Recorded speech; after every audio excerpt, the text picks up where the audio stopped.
Assalamualaikum warahmatullahi wabarakatuh. Sebelumnya perkenalkan saya Rafki Abdi Supriyadi, NIM 2110423023 dari jurusan Biologi, Fakultas Matematika dan Ilmu Pengetahuan Alam Universitas Andalas. Di sini saya akan menjelaskan organel-organel penyusun sel pada tumbuhan beserta fungsinya. Marilah kita saksikan penjelasan berikut ini. Baiklah, kita masuk ke bagian pertama, yaitu membran sel. Membran sel tersusun atas lemak, fosfor, karbohidrat, dan protein. Membran sel berfungsi untuk melindungi dan mengatur pergerakan zat yang keluar masuk. Yang kedua ada sitosol. Sitosol merupakan cairan sel. Sitosol terdiri dari berbagai macam zat antara lain protein, lemak, karbohidrat, zat anorganik, enzim, vitamin, dan hormon. Fungsi sitosol adalah sebagai tempat berlangsungnya reaksi metabolisme sel karena organel sel terdapat di sitosol. Yang ketiga ada nukleus atau disebut inti sel. Inti sel tersusun atas membran cairan inti, kromosom, dan anak inti atau nukleolus. Cairan inti terdiri atas air, protein, dan mineral. Kromosom merupakan pembawa sifat menurut yang tersusun atas benang-benang kromatin.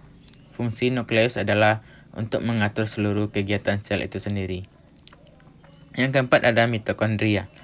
Mitokondria berfungsi sebagai tempat penghasil energi. Semakin aktif suatu sel, maka semakin banyak mitokondrianya. Contohnya pada sel sperma dan sel otot. Yang kelima ada ribosom. Ribosom merupakan salah satu organel yang berukuran kecil dan padat dalam sel. Ribosom ada yang menempel pada membran retikulum endoplasma dan ada yang bebas di sitosol. Fungsi dari ribosom adalah sebagai tempat membuat atau mensintesis protein. Yang keenam ada retikulum endoplasma. Retikulum endoplasma merupakan saluran berliku yang membentang dari inti sel menuju ke sitoplasma. Ada dua macam retikulum endoplasma, yaitu retikulum endoplasma kasar dan halus. Retikulum endoplasma berfungsi untuk membentuk dan menyalurkan bahan-bahan yang dibutuhkan oleh organel-organel sel. Yang ketujuh ada badan Golgi. Badan Golgi berbentuk seperti kumpulan kantong yang berbentuk tumbuk-tumbuk. Badan Golgi berfungsi untuk memodifikasi bahan-bahan yang dihasilkan oleh retikulum endoplasma dan menyalurkan ke organel-organel yang membutuhkan. Yang kedelapan ada vakuola. Vakuola berarti ruang sel yang terdapat pada tumbuhan yang sudah tua. Vakuola berukuran besar dan berisi cadangan makanan. Vakuola makanan berfungsi untuk mencerna makanan, sedangkan vakuola kontraktil berfungsi untuk mengeluarkan zat sisa yang mengatur keseimbangan air dan sel. Yang kesembilan ada kloroplas.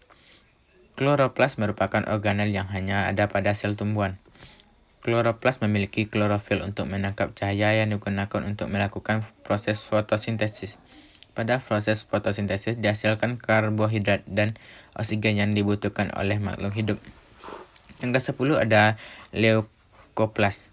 Leukoplas adalah jenis plasida seperti kloroplas, tapi tidak memiliki pigmen warna. Leukoplas banyak terdapat di bagian tumbuhan yang tidak berwarna hijau seperti akar.